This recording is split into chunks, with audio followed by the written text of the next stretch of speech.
Good morning. We hadn't made a video in a while.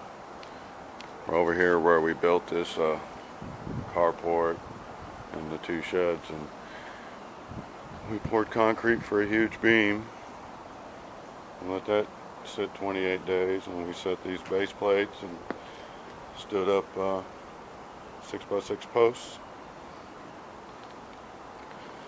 And then yesterday we laid out where the base plate's going to go here on the concrete, and then did the same thing. We post set up for our second beam, 6x6 beam.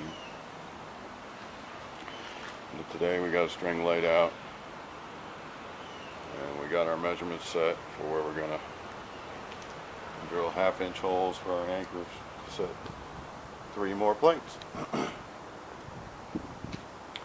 Just like this. So that's what we're doing here on this outdoor kitchen project.